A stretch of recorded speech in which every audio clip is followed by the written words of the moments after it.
Hello and good morning. My name is Rebecca Vallis, and I'm a senior fellow at the Century Foundation, where my work focuses on economic justice. On behalf of the Century Foundation and our partners in today's event, Justice and Aging, the ARC of the United States, the Consortium for Citizens with Disabilities, Social Security Task Force, Social Security Works, and Data for Progress, it's my honor to welcome you all to this morning's discussion about the historic opportunity that we have in this moment to make long overdue improvements to the Supplemental Security Income, or SSI program, a critical component of our nation's social security system that has largely been forgotten by lawmakers in Washington for more than 30 years, likely longer than some of the folks in attendance for this virtual convening have been alive. While SSI benefits are incredibly modest, maxing out at just $794 per month in 2021, for millions of the nation's poorest people with disabilities and seniors, SSI can mean the difference between being able to put food on the table and going hungry, having a roof over your head, and being out on the street.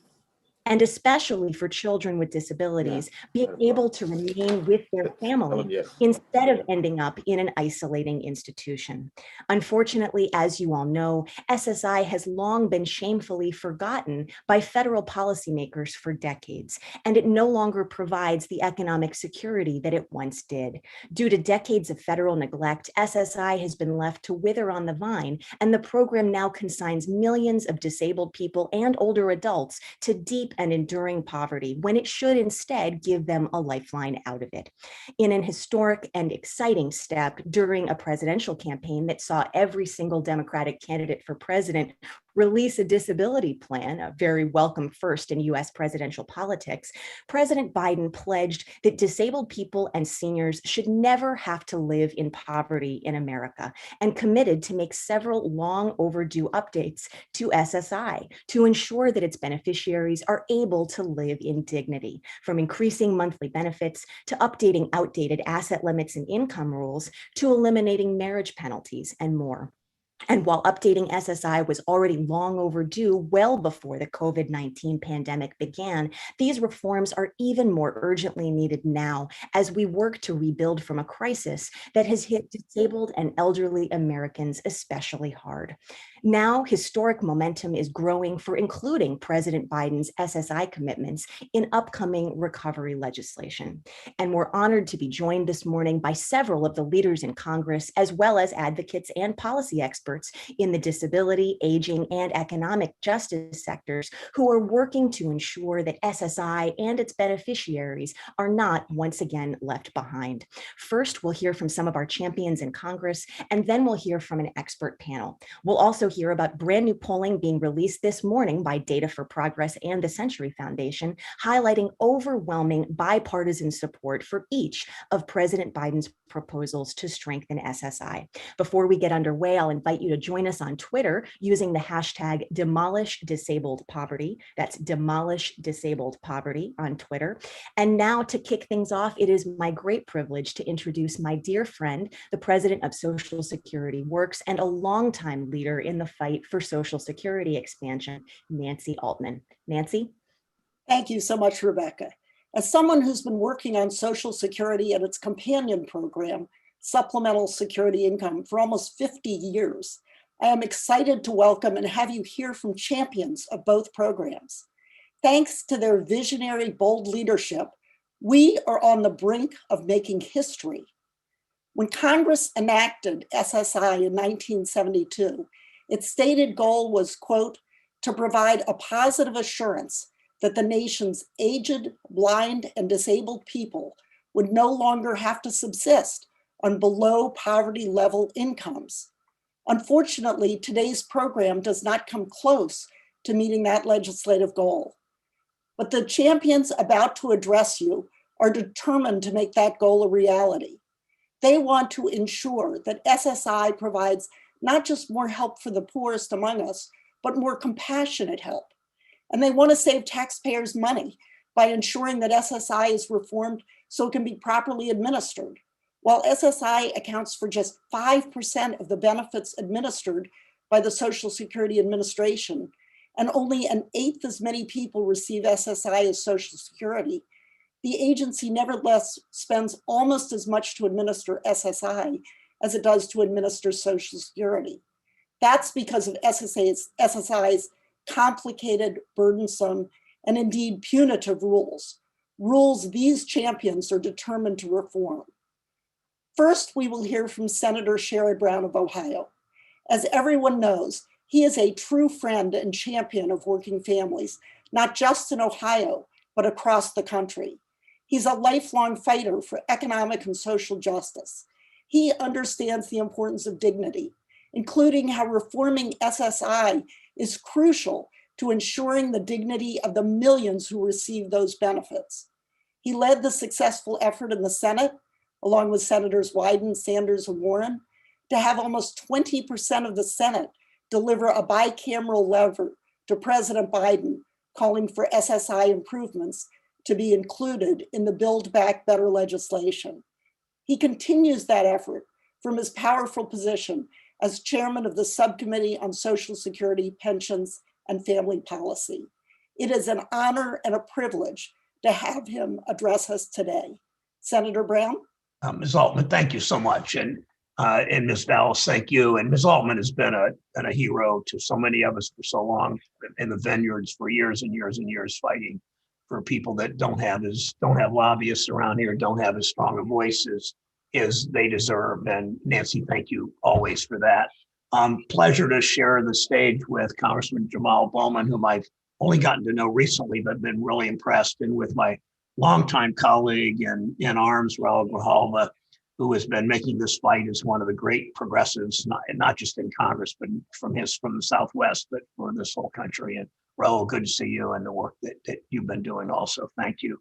All the panelists we hear a lot about the New Deal right now. President Biden understands we need to go big. The great progress now comes out of dark times. We did it in the 1930s. We can do it today. I have worn on my lapel for pretty much my whole career, 25 years, a pin depicting a canary in a bird cage. We know the story. The mine worker took the canary down the mine. If the canary died, the mine worker got out of the mines and was on his own. He didn't have a union 120 years ago to protect him, and didn't have a government that cared enough to protect him in those days.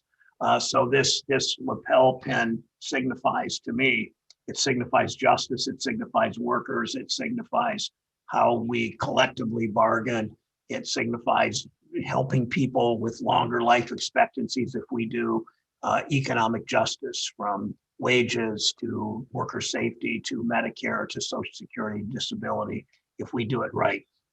The New Deal, as we know, is about rebalancing the power in this country. It put workers and families, the people who drove our country's success, at the center. Yesterday, as chair of the Banking Housing Committee, as Nancy mentioned, I brought in the presidents of the CEOs of the 6 largest banks in America, perhaps the 6 most powerful people in our economy. They've built an economy for them, for Wall Street, but we've not seen during their prosperity. They're prosperous after the housing crisis. They're prosperous still now. They're very profitable. They do stock buybacks and dividend distribution, but they don't take care of their workers. And that's really been the story. The New Deal put workers and families at the center. We did it by empowering unions, by taking on Wall Street, by creating social insurance. Social insurance, you pay into Social Security, you get it when you need it. You pay into Medicare, you get it when you need it. You pay into unemployment insurance, you get it when you need it. You don't necessarily want to get that help until the time's right. And when you do, it needs to be there. It needs to be there as generously as we led you to believe it was going to be. Supplemental security income obviously is a critical part of that system. When we invest in people, we create our strongest economy and our largest middle class. As Paul Wellstone used to say, when we all do better, we all do better. And that's exactly right. But even FDR acknowledged the work of the New Deal was unfinished. We know many, many Americans were left out. The New Deal did not extend to most brown and black workers. We know that. It did not extend to many women because of the way it was constructed. And it's for pretty much, and for them and for pretty much everyone else, it needs an update. We need to update our social insurance system to reflect how people live and work today, including SSI. That's what all of you work to do. It's a lifeline for millions of people who are elderly or blind or disabled. For 60% of recipients, these SSI benefits are their only sources of income. They're only sources of income, and it's so important that we all, as policymakers and as activists and people who just care about justice, that we all remember that. It punishes these Americans if they have, well, right now, too many of these Americans still live in poverty, some of the most vulnerable people in our country. We know that because of that 60% of those among those 60%. It punishes those Americans if they have more than $2,000 in their savings account for individuals or $3,000 for a couple. They're banned from getting any benefits at all. And these numbers haven't been updated for 30 years. That's just shameful. These arbitrary and out-of-date restrictions prevent Americans from saving for emergencies. They punish people who want to earn a little extra money to provide for themselves and their families. A few years ago, I was talking to a mother in Northwest Ohio from a town called Graytown. She had a life insurance policy for her son who was on SSI. Because the life insurance policy gained value, his mother was forced to transfer the policy out of his son's name, and his son still pays a penalty for going over the outdated limit. That makes no sense. That there is no logic to that. One charge over the coming months is to build a stronger, fair economy out of this pandemic, and that one that works for everyone, not just for Wall Street. And we can't leave Americans behind. We're working to raise benefit levels above the federal poverty line. We're working to increase the asset limit in the marriage penalty, all things that make no sense in 2021 America. I joined my colleagues, as Nancy said, in writing to the Biden administration, asking them to make these investments. And last week, we reintroduced the Asset Act to make some of these changes. People on SSI, I'll say again, you don't have corporate lobbyists. You don't have the people that those 6 CEOs had. 6 CEOs making as much as $32 million a year, and their whole swarm of lobbyists and handlers and PR people and all that. You don't have that. You don't have super PACs, but there are so many of you, and we have each other, and understand there are a lot of people in the Senate who are on your side. So tell your stories like that mother from Ohio. Not everyone in Congress knows much about SSI. It doesn't get the attention that Social Security and Medicare do. Educate people with stories, show policymakers what this means for families.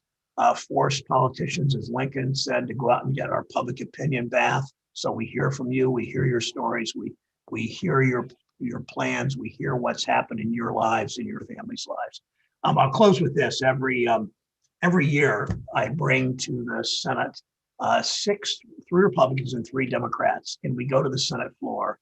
And we read from Dr. King's letter from the Birmingham jail in 1963. Most of you have read this letter. If you have, or even if you haven't, or even if you have, read it again. It's worth reading from time to time. Dr. King admonished the white ministers in Alabama and throughout the South who were preaching to him to go slow, Dr. King, be patient. We're for voting rights, but not too fast. You can't upset things too much. And that was not something King wanted to hear. So he wrote to these ministers, admonishing them to get and join the movement and do it now. In the middle of his letter, and I have read this on the floor a number of times now, in the middle of his letter, he writes my favorite Dr. King quote. He said, "Progress never rolls in on wheels of inevitability. Progress never rolls in on wheels of inevitability."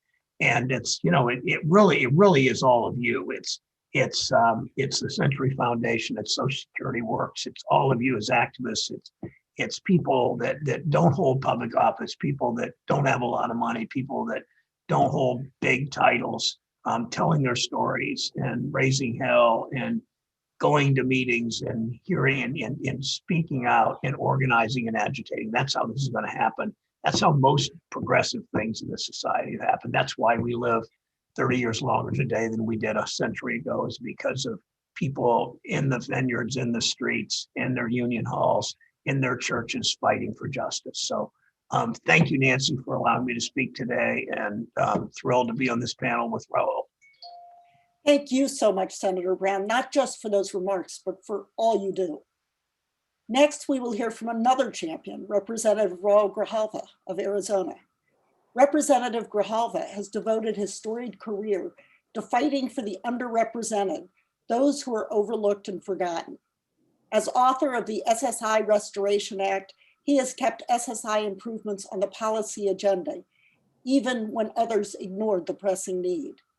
Together with his colleague, Representative Jamal Bowman, He led the extremely successful effort in the House of Representatives on the bicameral letter to President Biden to ensure that those SSI improvements he has been fighting so tirelessly for are included in the upcoming legislation. When those SSI improvements are signed into law by President Biden, the entire country will owe a huge debt of gratitude to Representative Grijalva. It is really such an honor to hear from him now. Representative Grijalva? Thank you so much, Nancy, and thank you for your leadership and for the good counsel that you have provided to our office and your work with the staff person, Kelsey Minchkin, in my office in the legislation, number one, but in making sure that, we're at an opportune time right now. Opportune in the sense that, the issue that we are talking about today is an issue that Senator Brown knows, my good colleague, Representative Bowman knows, original co-sponsor of the Restoration Act for SSI, all know that the voices of people that are not heard in policy discussion are usually the most important voices, the neediest voices, the voices that have been left, neglected, and ignored as policy is developed. And after 40 years of what was essentially the last stage of a safety net for persons under Social Security, the establishment of SSI, and after 40 years, it is way past due to update, reaffirm the commitment to SSI, and reaffirm the commitment that seniors and persons with disabilities and different challenges in their life should not live in abject poverty or have to face consequences of choices between a roof over their head, medicine for their health, food for their nutrition, between that and the other basic needs that they have in their lives. And SSI has not been updated in those 40 years. And the Restoration Act is a modest attempt to bring SSI and the program to deal with Americans with disabilities, to deal with older Americans, to bring them rise them out of poverty, is way past. And I think the polling that you will hear about today also concurs that point by saying the American people agree with you and with us that it is way past time to do that. And so the poorest seniors, the people with disabilities in this country, their voice does not get heard. And I think it is incumbent on us that it does get heard. And thanks to the good work of Senator Brown and many other members of Congress, the Biden administration is integrating, as per the commitment, integrating those basic updates and changes to SSI that are needed. Changes such as dealing with income levels, dealing with asset limits, dealing with the marriage penalty, and raising the SSI benefits at least to the federal poverty level of $1,073 a month, at least to that point. And this movement, I think, is important, because one thing that COVID and the pandemic taught us is gave us a very glaring and ugly view of what many of us already knew, but the disparity, the two Americas that we got to see, those that didn't have the means economically, or those that were poor, and those that were left behind in the growth of our economy, they became glaring examples of this disparity that America needs to close. And as we build back better, it is also it's about doing it right too. And the reforms and the updates to SSI is about doing it right, building our economy back up, but understanding that part of the value of what we're doing is that we bring with us all the voices, even the ones that haven't been heard up to this point. I'm I'm very hopeful. My expectations are such that there is an opportunity here, as we spoke earlier, to get some of these issues that we have been fighting for around SSI and other support programs, to strengthen that safety net and to begin to rise people out of poverty so that no one facing challenges in their life, be it disabilities, be it aging challenges, including children, that they too have an opportunity to rise out of that poverty and to have some level of security in their lives. And that's the goal, not to leave anyone behind. And I'm very grateful for all your work, and extremely, like I said, my expectations are high that what we've been working for many years, that there is going to come a point in which that some of that work is going to get satisfied. And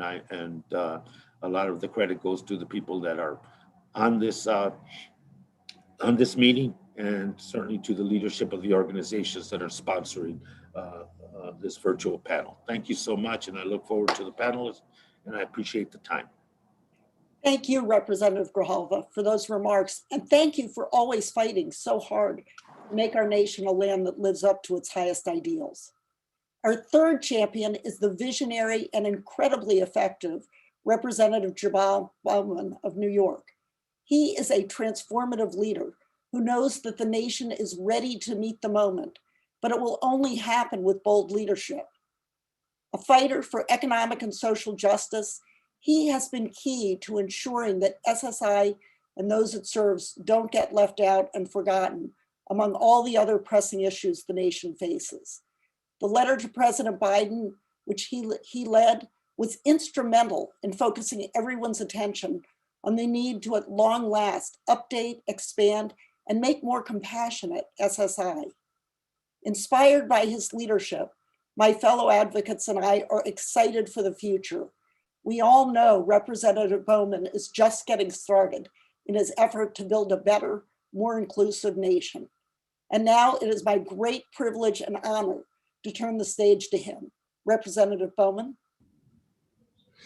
Thank you so much, Nancy, for your kind words. It's great to be here today with you, with the movement, with my colleague, Senator Brown, Representative Grijalva, and all of you have been working so hard to build a better system in this country. The bottom line is we need to take care of our people, and everyone is our people, all people, those with disabilities, our children, the aging, and those who are most vulnerable. I could not believe when I learned how archaic these policies are and how long they have been in place, and how we're allowing those with disabilities, our children, and those who are most vulnerable to continue to live in poverty. I could not believe it. I could not believe when I learned that people were being penalized for receiving the gift of groceries or money from a friend or family member. I couldn't believe that people were being penalized for marrying the person that they love. No one in this country should have to live in poverty, period, end of story. We have a country where Jeff Bezos is on way to becoming the first trillionaire, but we can't take care of our people with disabilities, our children and our seniors, and those who are most vulnerable. That is unacceptable. That is inhumane. That is not a democracy. We cannot beat our chest and brag about we are the oldest and best democracy in the world. We cannot beat our chest and brag that we are the most powerful nation in the world. We cannot beat our chest and brag that we are the wealthiest nation in the world when the wealth is concentrated in the hands of a few private individuals, while the rest of us have to scratch and claw and fight and die and suffer just to make ends meet, just to survive, just to get by day to day. So if we are really serious about living the ideals of our Constitution, if we're really serious about that, we need to make sure we take care of those of us who are most vulnerable. We have to fully fund this program to ensure people have money in their pocket to survive. If they want to work an extra job to make a little ends meet, to make a little extra, they should not be penalized for that. If they want to marry the person they love, they should not be penalized for that. And guess what? Sharing resources with others who are vulnerable, that shouldn't be penalized. That's called mutual aid. That's what people have had to do to survive. And I can't believe the United States government that's continued to hold itself up to this incredibly high standard of being great allows these policies to exist for several decades. While at the same time, what has happened over the last several decades? Wages have been stagnant overall. The price of childcare, healthcare, housing, food, gas, utilities, it's all gone up. And we haven't allowed our people with disabilities, our children, our aging, those who are most vulnerable, to take care of themselves fully. And we haven't done a good enough job as a federal government to take care of our people fully. We have to take care of everyone. We have to take care of each other. That's what a democracy is all about. That's what a society is all about. So it is my honor. It was my honor to lead this letter. It is my honor to continue to be a champion for you and with you, and to really uplift this issue so when people can start paying attention. Because when people pay attention to the issue, when they learn about it, they're like, holy crap, I can't believe this is actually happening.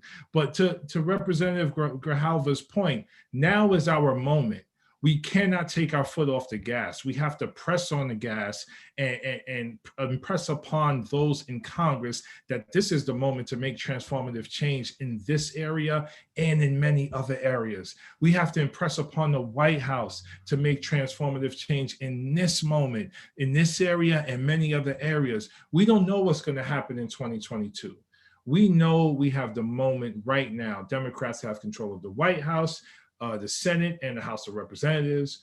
The president knows he has to make investments in our economy that match World War II, post-World War II, or even go further. He knows this. He knows that the progressive movement is demanding that our policies are rooted in our humanity, and that if they're not, we're a fraudulent democracy at best.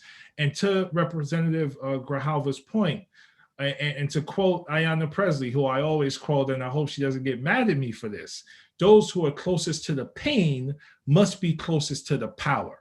So we have to listen and learn and engage our differently abled in our communities with disabilities so that we can understand what the needs are, so that we can then fight for policy and write policy and change policy to meet those needs. You know, I want to bring this to education just for a second. Many of you know that my background is in education. 20 years I worked in education. I loved it. It was a privilege. I was a teacher. I was a school counselor, and I was a middle school principal for 10 years. And you know what students continue to be neglected and marginalized the most? Our students with disabilities. Why? Why? Because they haven't had a seat at the table. We haven't centered them in our education system. The federal government continues to underfund IDEA, and local governments haven't done nearly enough. So whatever I can do while I'm in Congress to transform this and change this, I will do so. And I will continue to work with you in movement building to make this happen in the present, but to continue to build the safeguards and infrastructures going forward so that people with disabilities and our children and our seniors do not fall through the cracks any longer. It is inhumane. It is immoral. We are not a democracy. We definitely are not a healthy democracy if this stuff continues to be in place. So thank you all so much for your work and for having me. My office will continue to work with you and engage with you in this work, because it's the most essential work that we can be a part of going forward. We have to uplift everyone. And we have to start with those who we have neglected and marginalized and forgotten about. And thank you all for your resilience through the years. in holding yourselves down, holding each other down, and continuing to push this fight. And with Senator Brown, Representative Grijalva, and many others, I know we're going to win this fight. So thank you for having me. Let's keep working together. Peace and love to you all. Looking forward to our journey together. Congressman, thank you so much for your leadership, for your absolutely incredible commitment to this issue as really one of your first priorities since coming into Congress. We can't tell you how much we appreciate your leadership on that incredibly impactful letter, and for being with us today and for your powerful words just now. Thank you so much. Please join me in thanking Congressman Bowman, Congressman Grijalva, and Senator Brown for their incredible leadership in the push to strengthen SSI and for being with us today. Next, it's my privilege to introduce our distinguished panel this morning, whom I'll now welcome onto the virtual stage and invite to turn on their cameras as I introduce them. Mia Ives-Rubley is the director of the Disability Justice Initiative at the Center for American Progress. Matt Cortland is a disabled, chronically ill lawyer, policy director at Be a Hero, and a senior fellow at Data for Progress, one of our partners in today's event. Kathleen Romig is a senior policy analyst at the Center on Budget and Policy Priorities. Tracy Groniger is the directing attorney for Justice and Aging's Economic Security Team. And Kristen Dama is the managing attorney for SSI and the Medical Legal Partnership at Community Legal Services in Philadelphia, which I am incredibly proud to call my legal aid alma mater from back in the day when I began my work as a public benefits lawyer. Thank you so much to all of you for being with us today and for all of your incredible leadership on this issue and for fighting for SSI's inclusion in upcoming recovery legislation as we all work together to build back better. I'll remind everyone who's joining us today that you can join the conversation using the hashtag #DemolishDisabledPoverty. I've already seen lots of great discussion on that hashtag, so check it out, hashtag #DemolishDisabledPoverty. And you can put questions, of course, for the panel in the Q&A box. We'll be reserving some time for audience questions at the end. And Kathleen, to kick off our panel portion of this morning's conversation, I'd love to turn it over to you first to provide something of a snapshot on who receives SSI, how much benefits are, and how the program fits into our broader Social Security system. We've been hearing a lot from the members of Congress already about the incredible need to update this program, but let's start with just a little bit of a foundation of what this program is and who it helps. Oh, and Kathleen, you're on mute. The most 2021 thing we can ever say to you. Oh, exactly. I'm so sorry. Thanks so much, Rebecca. Great question. So Supplemental Security Income, or SSI, is a supplement to Social Security, as the name sounds. It's for people with disabilities or elderly people who would otherwise receive no or low benefits from Social Security. So to receive Social Security, you need to have a substantial work history. And then on the other hand, to receive SSI, you need to meet these very, very incredibly strict and outdated income and asset limits. So SSI serves three groups of people.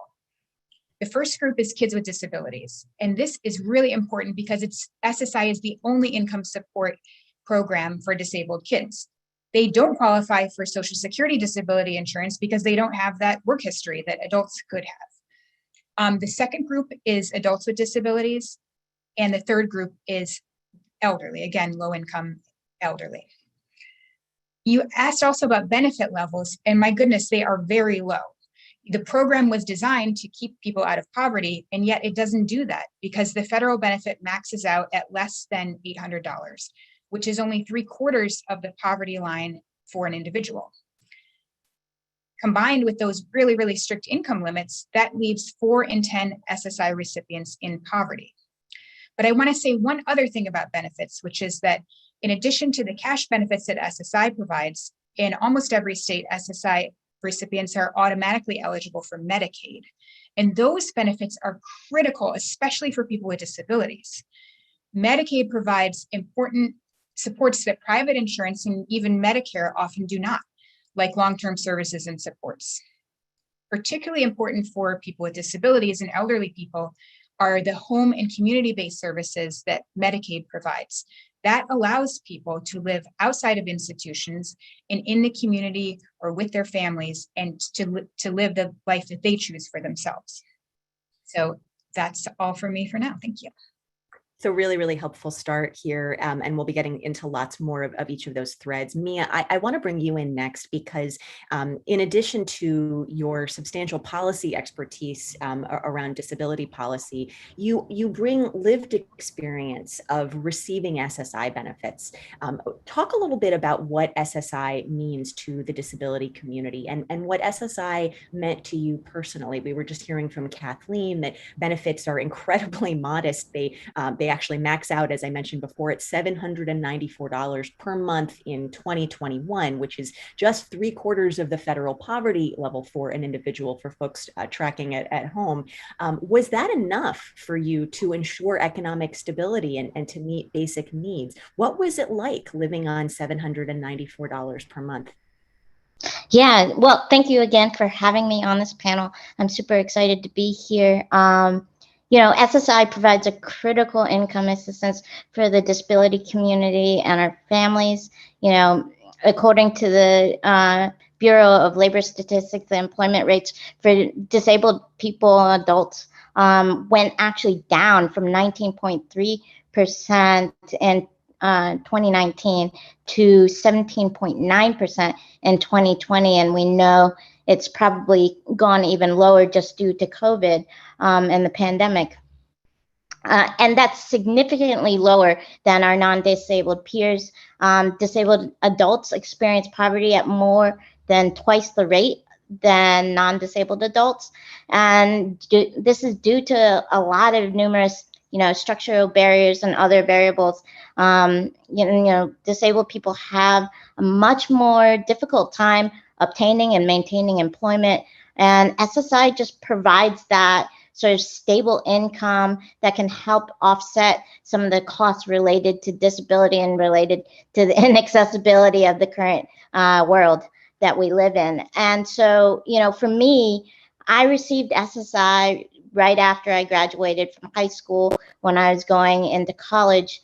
And, this was partially because a lot of the jobs that I wanted to apply to that were available to college students weren't available to me. You look at the service industry, you look at restaurants, bars, etc. Those things weren't accessible. And I did try to work at one time, and I wasn't able to find those types of jobs.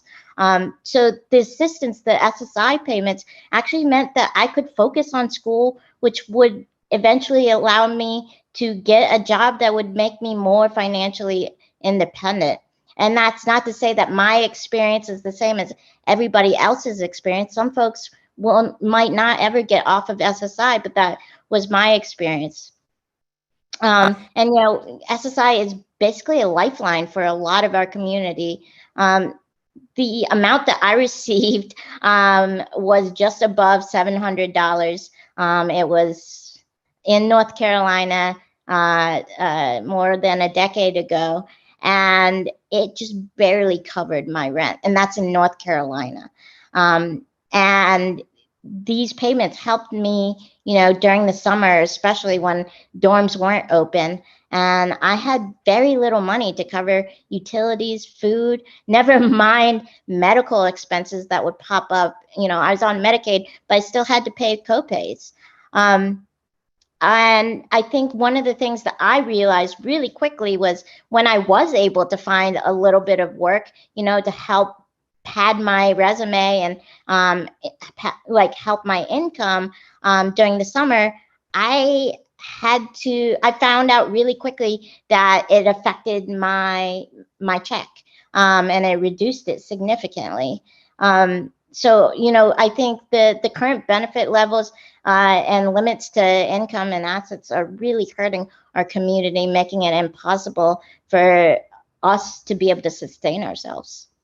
And one statistic that always sticks in my mind when thinking about, what is it like to try to live on that amount if that's your only source of income, $794 a month in 2021.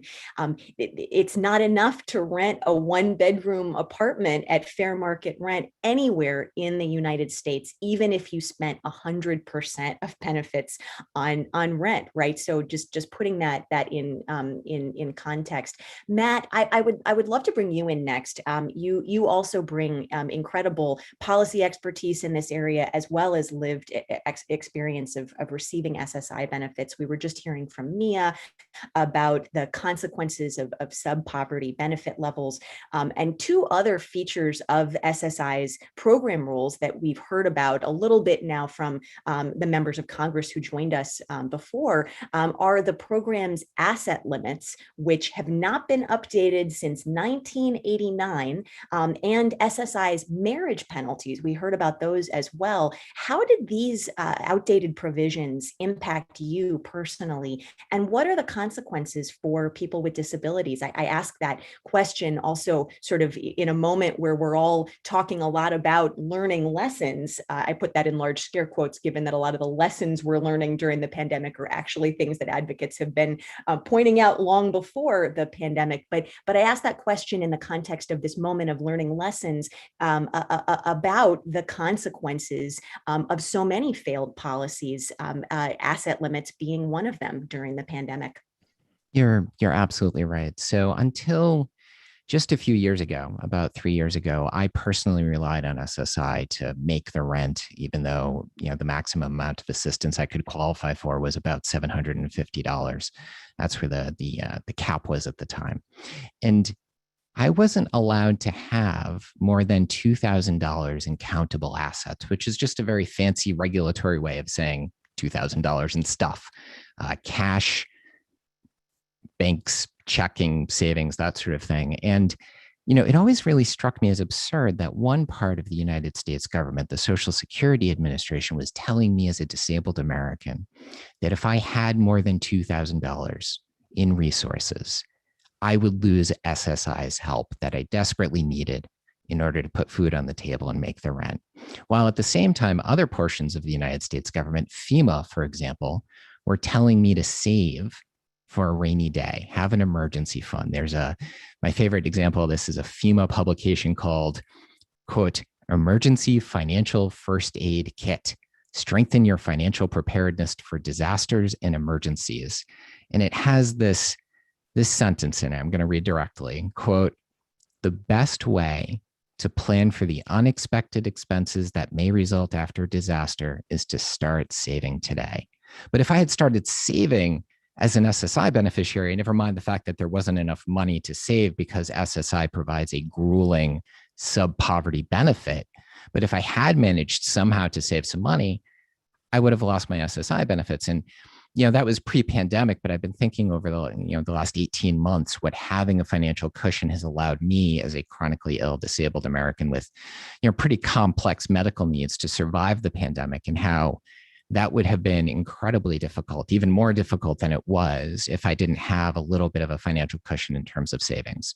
So, the savings cap of $2,000 for an individual, $3,000 for a couple is really cruel and counter to the rest of the policies that we sort of rely on folks to fend for themselves these days. Honestly, whether it's fire season on the West Coast or a cold snap in Texas or a pandemic throughout the United States. And we know that the most marginalized, the people shoved hardest to the margins, multiply marginalized folks, particularly Indigenous, Black, Brown, queer folks, all of those categories that society hierarchically is set up to sort of punish, have the hardest time navigating these systems and sustain the heaviest sort of losses because of the arbitrary and unfair rule set.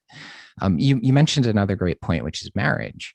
And that asset limit, for example, would apply if you married, if you were a disabled person who relied on SSI and you married someone who had, for example, a 401k or a personal IRA, and they had more than $3,000 in that account, you would lose your SSI benefits immediately. So there are a variety of ways that the SSI program is set up to prevent disabled people from marrying. And if they do marry, they'll lose not only the SSI benefits that they rely on, but as Kathleen rightly pointed out, their Medicaid benefits, which can be worth up to hundreds, if not into the low millions of dollars per year.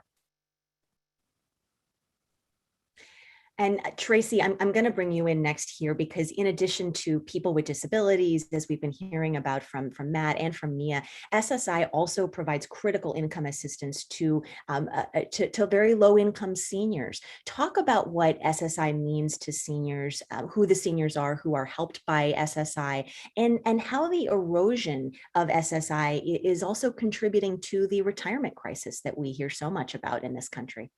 Yes, absolutely. SSI is critical for low-income seniors. These are people who either don't receive Social Security benefits, or, as Kathleen mentioned, receive very little in Social Security benefits. In fact, about half of the older SSI recipients are also receiving Social Security benefits. They're just quite low, and it's not enough to live on. Women make up a majority of SSI recipients, and more than 65% of the older adult SSI recipients are women. So this is also a huge population that is benefiting and that is helped by SSI. The people who are receiving this, who are older adults, are those who don't have a long work history, or they did work, but it wasn't counted for Social Security purposes, so they didn't get their Social Security credits, so to speak. They won't have particularly high Social Security benefits, but they have some. And a big problem with the current way that SSI benefits are calculated, this is similar to what Matt was saying, is that it doesn't allow older adults to use the Social Security benefits that they're receiving to supplement their SSI in any meaningful way. And so basically we talk in kind of wonk world about income disregards, but this is basically the amount that people are allowed to keep from sources like Social Security benefits. And these income disregards are extremely low, so people can't use them. Right now, a person who receives SSI is allowed to keep $20 in income from benefits like Social Security. And after that, the amount over that $20 is just subtracted from what their social SSI benefit. This is really ridiculous, because this was the same amount that was established in 1972. So even older, this was when the program began in 1972. So that's 50 years almost that this income disregard hasn't been changed. And you can't tell me that over 50 years, people are not spending more than $20, on all of the food, the rent, the shelter, all of these things. So because of these rules, older adult SSI recipients have these average monthly payments that are less than $500, and the rest of their SSI benefit is really just being made up of their own Social Security. So they're not able to use that money to get above poverty. And as people have mentioned, the benefit level is already below poverty. So the idea of not allowing people to have this supplemental benefit, this Social Security benefit, to increase their income just makes no sense. We should really be making sure that no one is below the poverty line, rather than forcing them to stay there. So I think it's really important that we think about how we can help older adults make use of their retirement income, and, as Matthew was mentioning, make it easier for people to save retirement so that they can have a retirement account. We should be excluding these retirement retirement accounts, rather than forcing people to spend down so that they can receive SSI, so that they'll have these resources available later on in their retirement years. So I mean, it gets a little bit wonky, admittedly, when you start to talk about these rules, right? But just to sort of distill it down, right? You're basically describing that because these rules haven't been updated over the years for inflation, right? Asset limits haven't been changed since 1989, but the income rules you're describing have never been changed, not since 1972, right? Have not increased a dollar for inflation. So what it ends up becoming is sort of a backdoor benefit cut. That's what we're allowing to happen because these rules have not been updated. I'm going to remind our audience, you can join the conversation using the hashtag demolish disabled poverty, and many of you already are. So keep tweets coming and keep your questions coming in the Q&A box. We'll be turning to questions at the end of this panel. Kristen, I'm going to bring you next because in addition to working age adults with disabilities and seniors who we've already heard about, SSI is also incredibly important to families with kids with significant disabilities and severe illnesses. Community Legal Services, the program where you work and run the SSI program, represents many of these families. What does the program mean for kids and families impacted by disability? Sure. Thank you so much, Rebecca. I think the last year has shown a lot of us, many of us firsthand, how difficult it can be to balance work and caregiving for all families. And this is especially true for families who are impacted by disability. Even outside the pandemic, for families with disabled children, safe, affordable childcare is difficult, if not impossible to find. Staying connected to a full school day can be very, very hard, particularly for kids who have behavioral health disabilities. And many doctor's appointments and other treatment is only available during work hours. We all know that if we get a call from a specialist and the appointment is at 2 o'clock on a Thursday, you have to take that appointment. And disabled children just have some needs that can be really hard for families who are struggling to get by to afford, like home modifications, special diets, maybe camps, other supports. And so what SSI does is it gives families the breathing room and allows them to not have to be in that constant position of choosing between meeting their child's needs and allowing their children to grow and thrive, and working enough hours to keep a roof over their heads, to keep the lights on. I think even with its small benefit and its kind of meager dollar amount, that really can be the difference between being housed or unhoused for a lot of families. And coming off mute there, Kristen, staying with you for just a moment. As I mentioned, Community Legal Services represents adults as well as kids who have been wrongfully denied SSI benefits or who are facing various challenges with accessing the right amount of benefits. Talk a little bit about what you've seen from your clients' experiences about the human consequences of decades of federal neglect of this program. There are other archaic rules that we haven't yet really talked about that I know hit your clients especially hard. Yeah, I think a lot of people have spoken to this really, really well already. But we have a system that traps people in poverty just because they need income supports for their disabilities. And so we have a system that punishes people who need a little extra help from family members to afford safe, stable housing, to keep the lights on, to buy an extra bag of groceries. It's a policy called in-kind support and maintenance, or ISM or ISM, sometimes people say.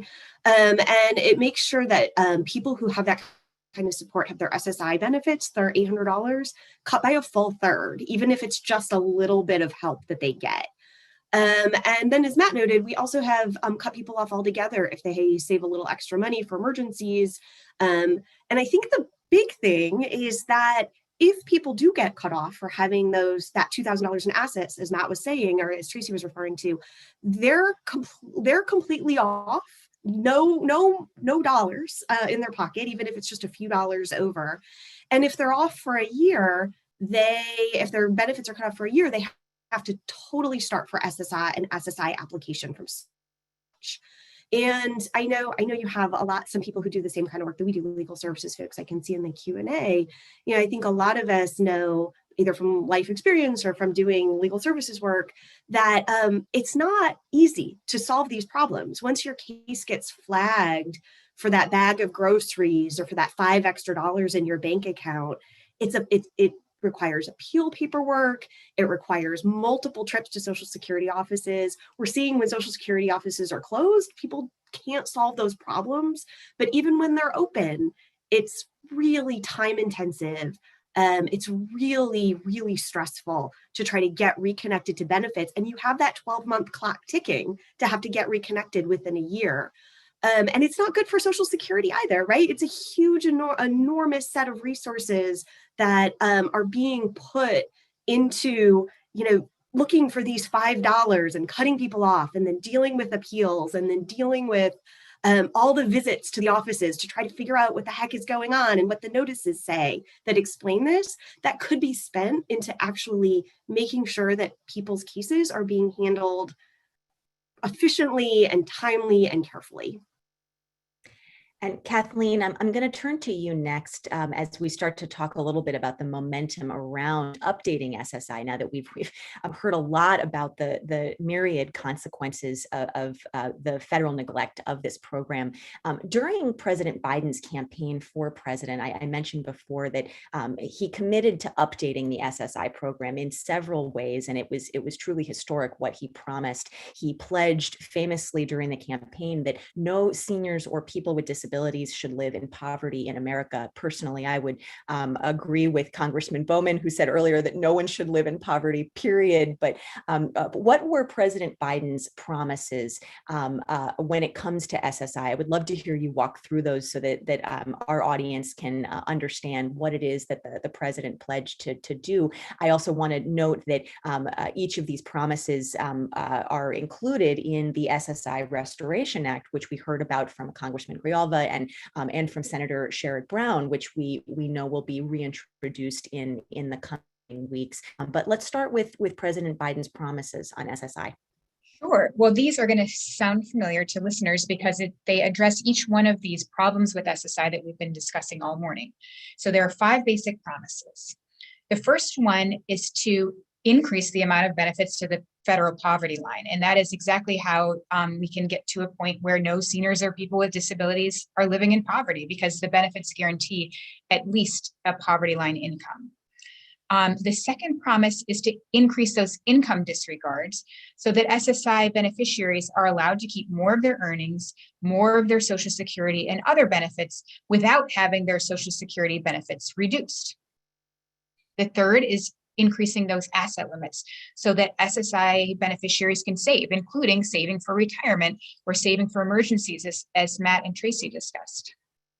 The fourth promise is to eliminate SSI's harsh and intrusive in-kind support and maintenance rules, which would allow beneficiaries to accept support from family and friends without penalty. So these are the rules that prevent people from accepting some help with the rent or the utilities or a bag of groceries, for example, as Representative Bowman so powerfully pointed out. And then the fifth promise is to eliminate marriage penalties in the program, which would allow SSI beneficiaries to marry one another without giving up their eligibility or benefits. So with those as President Biden's 5 big commitments when it comes to updating SSI, all of which are truly historic. This is not something we've heard from a presidential candidate in the past at this level of depth. We've got lots and lots of questions coming in the Q&A box, all asking, okay, this sounds great, but is this going to happen? How might this happen? Obviously, we're in the context of multiple rounds now of economic recovery legislation, and we're hearing a lot about the potential for a next package in the coming months. Much of that economic recovery legislation has been achieved through a Senate process, and this will sound familiar to a lot of folks because of the American Rescue Plan Act, which was passed through this process earlier this year, called budget reconciliation. And de-wonkifying, demystifying that just a little bit, it allows the Senate to pass legislation with 50 votes. Is updating SSI something that can be done through budget reconciliation, given that this is the process that all eyes are on right now for the future of the next set of economic recovery measures? Does that make this an option for us? Absolutely, unequivocally, yes. SSI can be changed through reconciliation, and in fact has been changed in budget reconciliations many times in the past. So each one of those 5 changes that I mentioned directly affects federal spending, which makes it fair game for budget reconciliation. The big exception to that comes in the Byrd Rule, which says you can't make changes to Social Security in reconciliation, also known as OASDI, but that does not apply to SSI. SSI is a separate program, and like I said, many times in the past, federal policymakers have changed it using those special fast-track budget reconciliation rules that just require 50+1 votes. So absolutely, yes. So incredibly important for folks to be aware as we think about what upcoming legislative vehicles might be opportunities to enact the president's SSI commitments. Mia, I'm going to turn to you next to ask a little bit about what these changes might mean for people with disabilities. We've heard a little bit about why SSI is so important, why it needs to be updated, why that's important to the disability community. But I asked this question in the context of course, another major priority for the disability community, which is President Biden's promised investment in home and community-based services, often called HCBS. We heard a little bit about that before. And some people have sort of posed the question, well, why is an investment in HCBS, in these home and community-based services for people with disabilities, not enough for the disability community? Why is the disability community pushing for SSI improvements as part of this next upcoming recovery package as well? Yeah, well, first, the legislation around HCBS is fantastic. We are very appreciative of the fact that we are making so much ground, because that's something that we have been fighting for a very long time. We've also been fighting for SSI for a very long time, and modernizing it. And the problem with just affecting HCBS is that, while that helps sort of the care aspect of things, it doesn't help our economic stability in the way that something like updating SSI benefits would. HCBS, it helps with a lot of the daily living activities, right? And resources around that, but it doesn't cover your rent. It doesn't pay for your utilities. It doesn't pay for your food. All of these things are needed to be able to live. And we know, as individuals with disabilities, living with a disability is expensive. We call it the disability tax, right? Where, we have to find accessible housing. And oftentimes, Section 8 housing, while it's there, it's not accessible, or there's not enough units that are accessible. So we have to look for other areas that we can find housing in. In fact, there's been studies on the fact, in particular in Chicago, showing that inmates who are coming out of prison are not able to leave prison because of the fact that there's no housing available for them. So we're looking at like extreme circumstances that are leaving disabled people behind, even if we increase HCBS money towards that. So I think, SSI just provides disabled people more flexibility and choice, and more stability. And it's extremely just important in terms of if we're really looking at, raising individuals with disabilities out of poverty.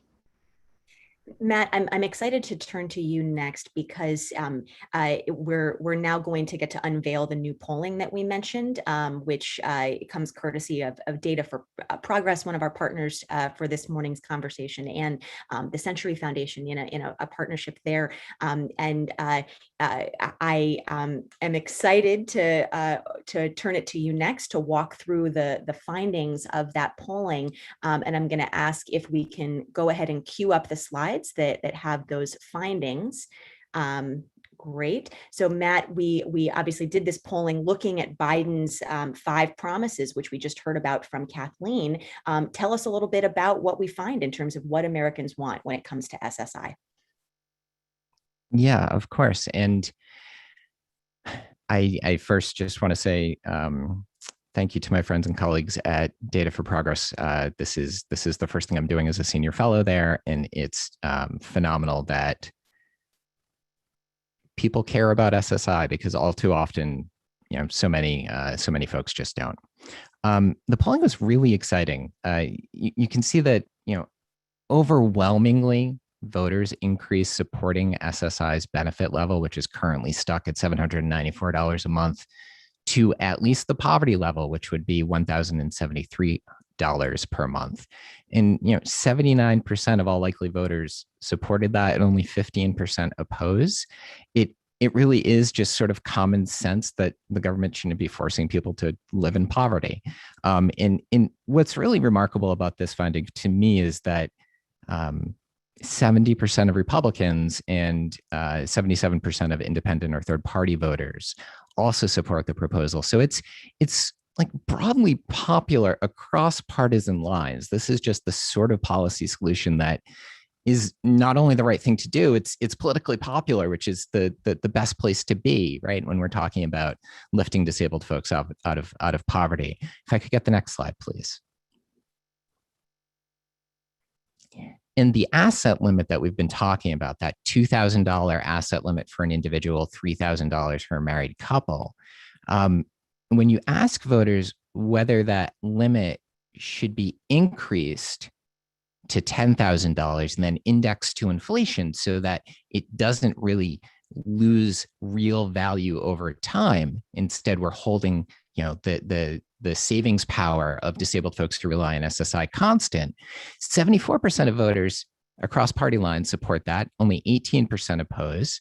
85% of Democrats, 74% of independent and third party voters, and 61% of Republicans all support raising the asset limit to $10,000 and indexing it to inflation.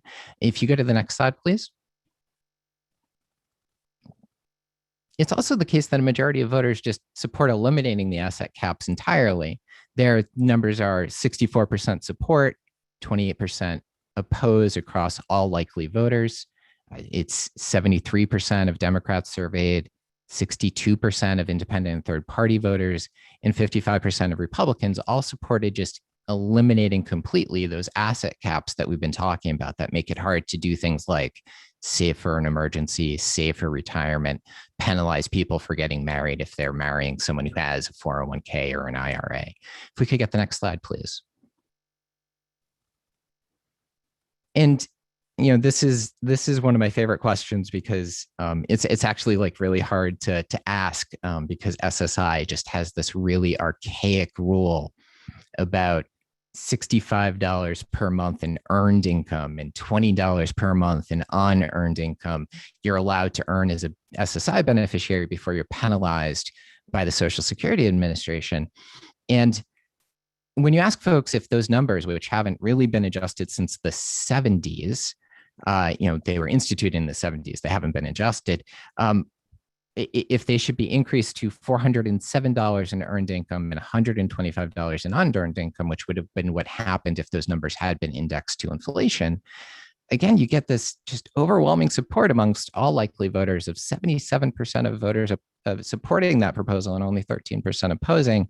Again, 86% of Democrats, 76% of independent and third party voters, and 69% of Republicans all support increasing and updating, really. It's updating those income limits. If we could get the next slide, please.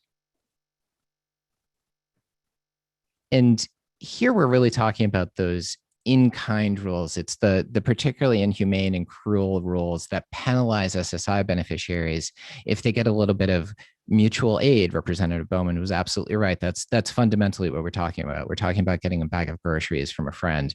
We're talking about getting a little help with the rent from a loved one, a family member. And voters really do support getting rid of this draconian, cruel, evil, mean-spirited rule. 72% of all likely voters support getting rid of this in-kind support rule. Only 20% oppose. Amongst Democrats, 83% support it, 69% of independent and third party voters, and 62% of Republicans all support getting rid of this just inhumane rule that is also like incredibly difficult to administer, knowing who's taking food out of the fridge in a particular house and that sort of thing. If we could get the next slide, please.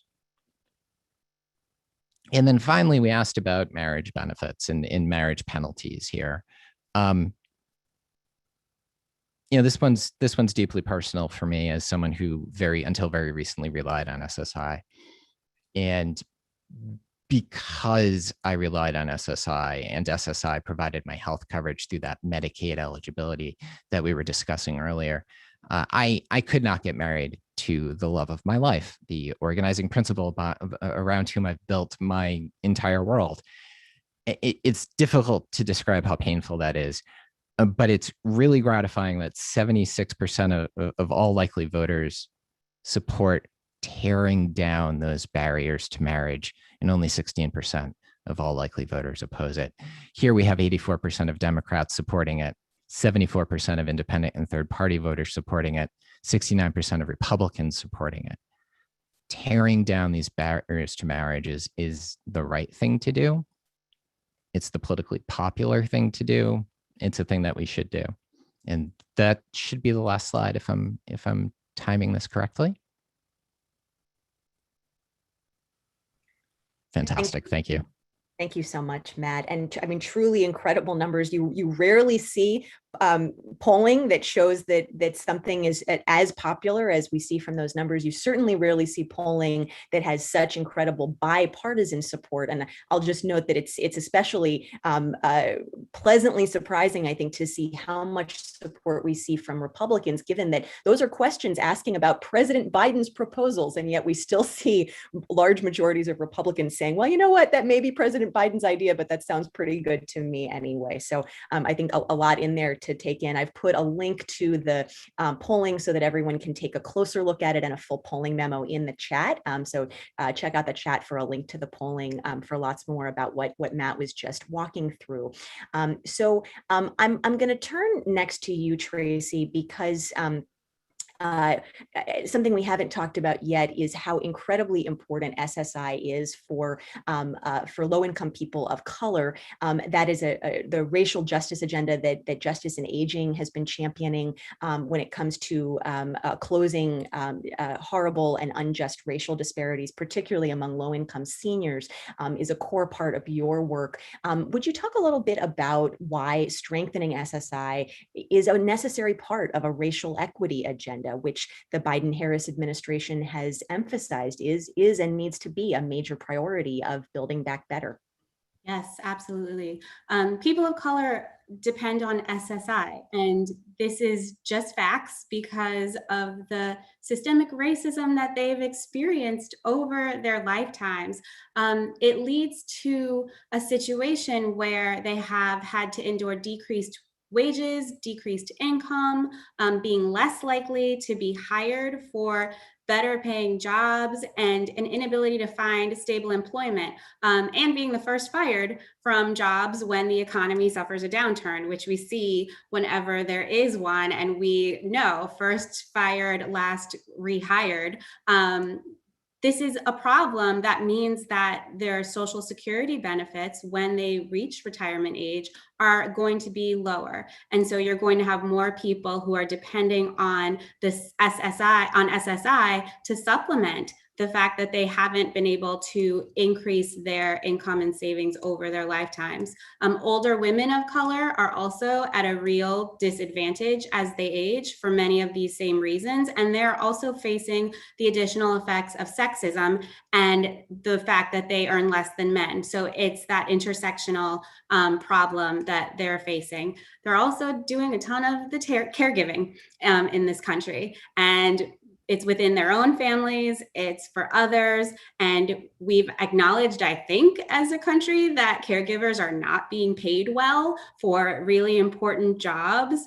So even when there is a wage attached to the work that they're doing, they're being paid in such a way that they are not getting the Social Security credits for that work. And it affects their retirement benefits at the end of the day. So we see people of color who, once they reach older age, they have significantly less in savings. Their lifetime earnings are lower. It directly impacts their economic security, and becomes even more difficult for them to continue to make ends meet. And as you mentioned, the Biden administration has made racial equity a priority. President Biden has said that he wants to promote racial equity. He's issued an executive order on advancing racial equity that is specifically charging the federal government with conducting equity assessments and looking at the barriers that people are facing and identifying ways to help people not have to endure not being able to meet their needs in terms of food and shelter. And all the basics that you need. And so I think that, at Justice and Aging, we do have this commitment to equity. And I think that it is imperative, if we do have that kind of commitment, to reform SSI and make it into a program that provides the support that people need. And it will benefit people of color, because we are disproportionately affected by the history of our country and what we've had to endure. It's such an important set of points in the context of this conversation. We've got just a couple more questions, and then we're going to turn to audience Q&A. We've got lots of questions coming in. You can keep putting them in the chat, but this is your little couple of minutes warning to get those questions into the Q&A if you'd like them to be asked in just a few minutes. Kristen, I'm going to turn next to you as our resident legal aid lawyer in this conversation. We've mostly been focused in the course of this morning's convening on the promises that President Biden has made to update SSI. But in addition to ensuring that the program is up to the task of promising economic security for disabled people and for seniors, advocates like yourself have also been ringing the alarm bells for quite some time about how incredibly difficult the program is to access. The common refrain we hear from many is that you shouldn't need a law degree to get disability benefits. This is something that legal aid groups in particular have been highlighting during the pandemic, because SSI applications and awards have been at historic lows per capita, despite record high need during the economic downturn. Would you talk a little bit about why SSI is so difficult for people to access, and what some of the barriers are to accessing the program, as well as what some of the solutions are that you and others have been championing that could address those access problems? Yeah, thank you, Rebecca. I think the fundamental issue is that we build a system that's focused on keeping people out rather than welcoming people in. And I think that's just been much more visible during the pandemic, but it's always been possible. And I think the financial rules and the income limits and the asset limits all sort of point to that, right? Like, the goal is to really narrow who can access benefits, both through eligibility rules and then also through bureaucratic disentitlement, through a set of processes and a set of accessibility decisions that make it really hard to get benefits, even when you are financially and substantively eligible. And so we know that at any time, nearly half of all eligible people aren't connected to SSI. The vast majority of people get denied on their first attempt, and it can take years and a series of appeals to prove eligibility. And then, as you say, things have gotten much worse in the last year or so. Applications are down as much as 40% or even more in some parts of the country. Awards are similarly down. And a lot of this is because offices are closed, and it's made everything just so much more difficult than even it was a year or two ago. And people just can't access services meaningfully online or over the phone. There is a lot of data that lawyers, especially from legal aid programs, but elsewhere as well, can make a big difference. But there's aren't enough resources for everybody who needs that kind of help. I think the good news is that from programs like SOAR, which is a program that's focused on getting people who are unhoused connected to benefits quickly, and through other benefits programs, we know how to build a system that works better. I think the biggest thing is making sure that we reopen offices as soon as it's safe to do so, and especially target resources in hard to serve communities, hard to reach communities with expanded hours that are going to address pent up demand for services. But we also need to simplify the application process. and put the application online in a meaningful way, and in a way that is not just 23 pages put online, which is the current application, but is a streamlined and thoughtful and careful set of eligibility questions. And I think we can look at the eligibility rules that we that make it hard to connect, and look at data sets like Medicaid data sets, look at certain diagnoses that allow for presumptive or streamlined disability, but then also make those financial eligibility rules easier. And then finally, we can take a lesson from that SOAR program I was just talking about, and we can invest in a federal navigator program that funds social and legal services providers to get people connected in a much more simplified way, so that people don't have to go it alone, and that we can close the access to justice gap. Thank you so much, Kristen. And it's such an important set of additional points, right? Some of which could be addressed through legislation, some of which could be addressed by the agency itself without legislation, right? So really important to understand that some of that could really be done by the agency. I'm going to go ahead and turn to audience questions. We've got tons coming in the Q&A. We've also got a lot on Twitter. I'm actually going to take the first question from Twitter because it's coming through from several people in different forms. And so I think this is on a lot of people's minds. And Matt, I'm going to turn to you to take this one. I'm going to put you on the spot for this one first, because I have a feeling this is something that you're going to want to speak to, although others may as well. And that question is, several people have pointed out on Twitter that Commissioner Saul and Principal Deputy Commissioner Black, who are both appointees by President Trump from during the Trump era, are still running the Social Security Administration. And that is despite an avalanche of complaints that they advanced repeated benefit cuts during the Trump years, including, I'll add this to some of what has been raised in the questions on Twitter, but one example, a widely lambasted proposed rule that would have stripped hundreds of thousands of people with disabilities of SSI and SSDI benefits. They actually tried to finalize that rule even after the outcome of the election was clear. You have said, I often say that personnel is policy. And so the question that we're getting from a number of folks on Twitter is, do you see it as possible for President Biden to implement his agenda that we've been hearing about today to strengthen and expand supplemental security income, but also Social Security, if Trump's appointees who are running the agency are still in place? And Matt, I'm going to put you on the spot for that one, as I said. It is not possible for President Biden to implement his agenda of running the United States government in a competent fashion with those Trump appointees at the helm of Social Security, never mind his bold, groundbreaking breakthrough agenda of actually improving SSI for the millions of disabled Americans who rely on the vital program. The hashtag, if you're following along on Twitter, is hashtag #FireSaulAndBlack.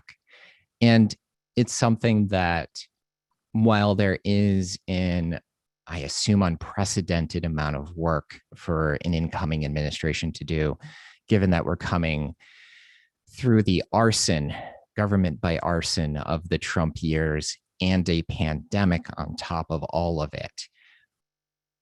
It is absolutely imperative, in my view, that the Biden-Harris administration prioritizes putting new leadership in place at the Social Security Administration, because at the moment, as you rightly pointed out, SSA, the Social Security Administration, is being run by people who think the fundamental problem with SSDI and SSI is that the benefits are too generous, that it's too easy to get those benefits, when it's actual fact, we have heard from community legal services that it's actually really hard to get those benefits. They believe that fundamentally the problem with SSI and SSDI is that it's too easy to keep those benefits, when the reality is that Social Security subjects people to what are called continuing disability reviews. I call them "Are you disabled enough still" audits. And people are going through those without counsel. Most people didn't make the mistake that we made of going to law school and earning Juris Doctorates and understanding the intricacies of the Social Security system. And so asking disabled Americans who are trying to scrape by on $794 a month to go through an audit of not only their financial situation, but their medical conditions as well, in a sort of gotcha fashion is what Sol and Black were really trying to implement and kept trying to implement. You're absolutely right. Even after their old boss, Donald Trump, lost re-election and President Biden won. And so it seems the first step that the president can do without having to go to Congress is firing Sol and Black and installing leadership who share the president's values of valuing disabled Americans and the Social Security safety net and SSDI and SSI and also all of the other stuff that the Social Security Administration does in terms of millions of pensions for older Americans. Instead of opening it up to the panel, I'm going to keep moving through questions because I think you summed it up very well there, Matt. And I honestly, a lot of people, I think, forget that the agency is still being run by Trump appointees, given that the Social Security Administration operates a little bit differently than many other agencies because it is considered quasi-independent.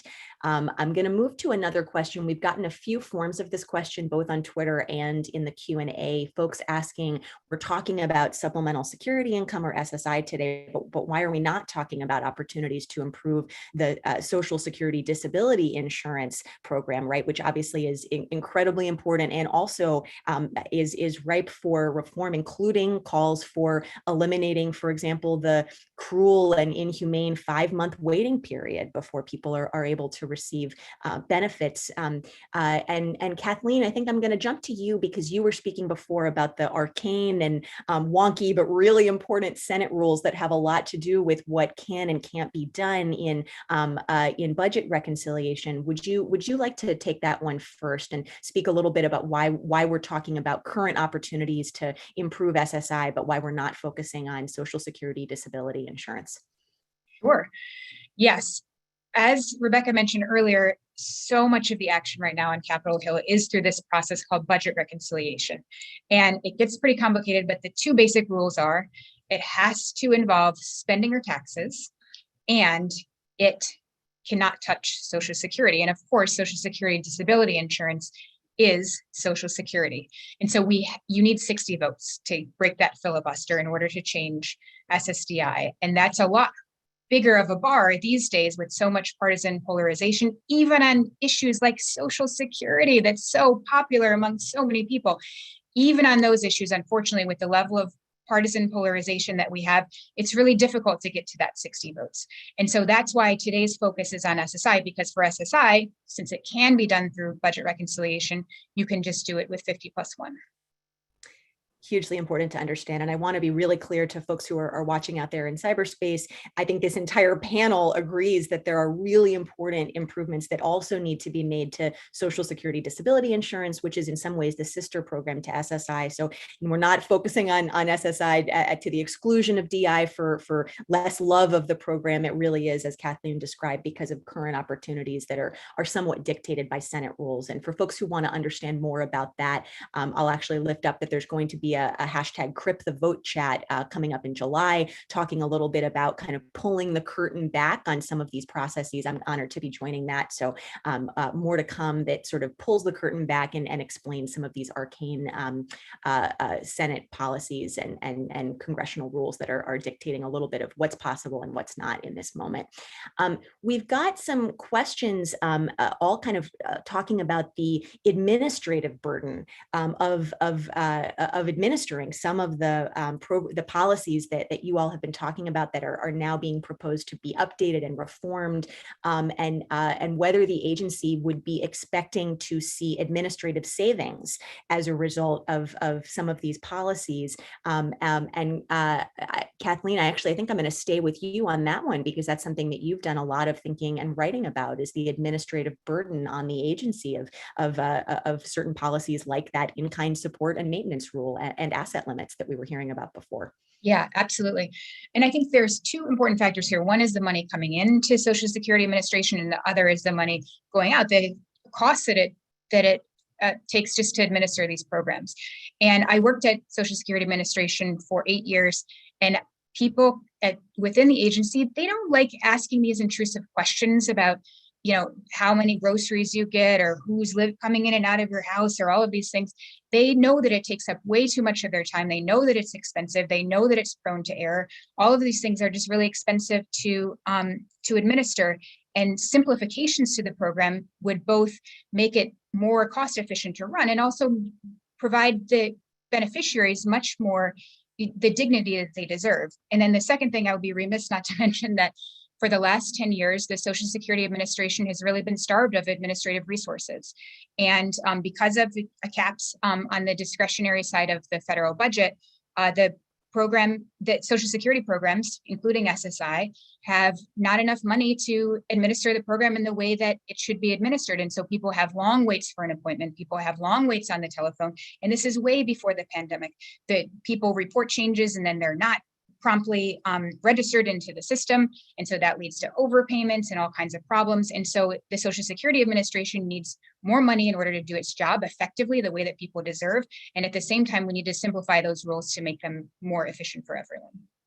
We've got a few more minutes for questions. We've got several questions about the SSI Restoration Act, which we've heard about a few times as legislation that has been introduced in many Congresses. And another shout out to our champions on the Hill who joined us before, who have been carrying that legislation and tirelessly reintroducing it over and over again, even though there hasn't necessarily been a path to getting it passed.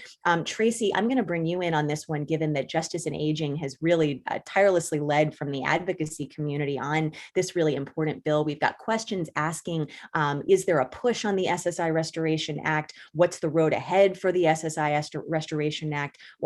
And folks are asking, are there House and Senate bill numbers yet? Which no, there are not in this Congress. Talk a little bit about what we expect to see in the coming weeks on the SSI Restoration Act.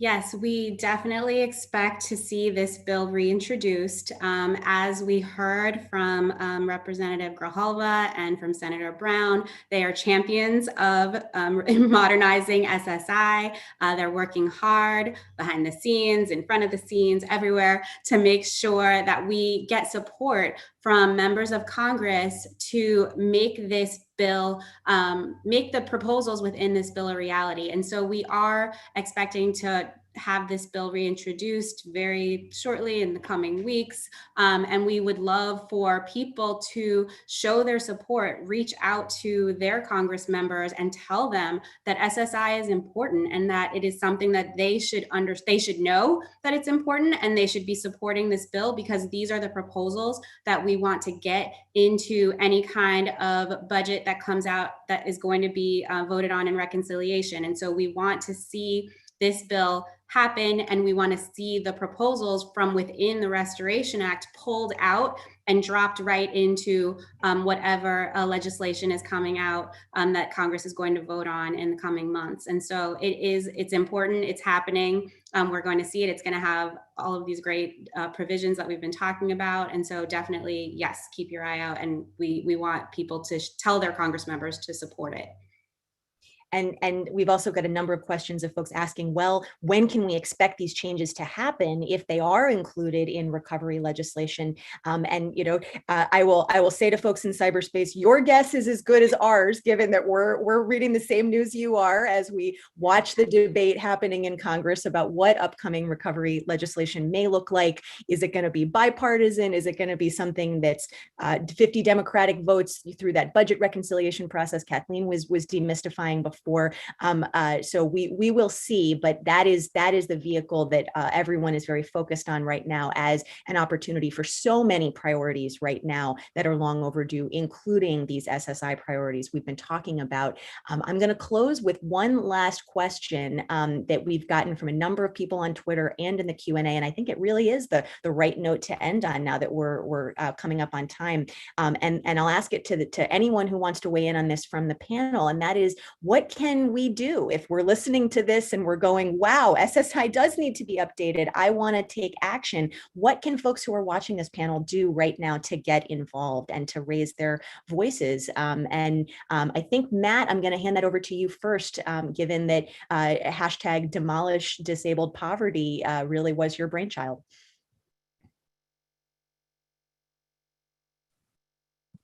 Almost forgot to unmute myself. I look ridiculous when I just air talk. It's a very good question. The first thing is there's a hashtag demolish disabled poverty. I also see a number of people in the chat asking how they can stay up to date on the issue. That is, I think, the best way at this point. One of the best ways. Follow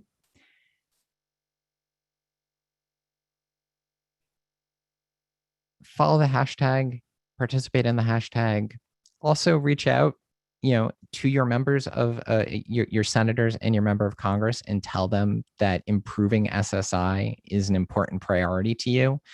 All too often, we at the top of the call, we heard from champions, really elected champions who actually care about SSI, how little other members of Congress, representatives, senators hear about SSI, because we don't have high-powered, wealthy lobbyists from K Street flooding the building like other constituencies do. And it's really up to the people. This is really a people-powered campaign. So taking the time to reach out to your member of Congress, taking the time to reach out to your senators and say that you support and you want them to support improving SSI so that it's a dignified, livable, supportive program instead of a punishing, grueling, inhumane sort of reality of a hellscape, is the other big thing that you can do to support the effort. And would any of our other panelists like to work on that? Yeah. Since I sort of got my start doing sort of grassroots organizing, I would really encourage you to talk to organizations that you're involved in. SSI is not just what you call a disability issue. It's an issue that affects a wide variety of communities, particularly in Black and Brown and immigrant communities. We're all affected by this, and many of us know family members or friends who have been or use SSI, whether it's the family or an adult with a disability. And so, really trying to expand who's talking about the issue. And even if you are in a group that's working on other issues, like help in the movement, help push the conversation. Any group that's working on poverty should be working on this issue. So I really encourage you to reach out to any organization that you're a part of and encourage them to get involved in this. And I'll give one last opportunity for anyone else on our panel to give any marching orders to folks out there who are watching and want to get involved. Anything else that folks want to add for the good of the order? All right. Well, I think we've summed it up well. Please join me in thanking our fantastic all-star distinguished panel here who's been with us today. Mia Ives Rubley, who's the director of the Disability Justice Initiative at the Center for American Progress. Tracy Groniger, who is the directing attorney who leads the Economic Security Project at Justice in Aging. Matt Cortland, who you've been hearing from, and Matt, folks love your microphone. We're getting actually questions in the Q&A asking what kind of microphone does Matt have? We really like it. Matt Cortland is the policy director at Be a Hero. He's also a senior fellow at Data for Progress and our partner in that polling that he shared today. Kristen Dama is the managing director of the SSI practice and also the medical legal partnership at Community Legal Services in Philadelphia. And last but not least, Kathleen Romig is a senior policy analyst at the Center on Budget and Policy Priorities. And thank you also to our champions from Capitol Hill who joined us earlier. Really appreciate everyone's leadership and time pushing to ensure that SSI is not left behind once again as members of Congress and the White House craft this upcoming next recovery package. Thank you to everyone who joined us today. And if you're looking for more updates on this issue, as many folks are putting in the chat and the Q&A they would like, I'll just reiterate Matt's suggestion to follow the hashtag demolish disabled poverty for regular updates and ways that you can get involved. And with that, thank you so much for joining us today.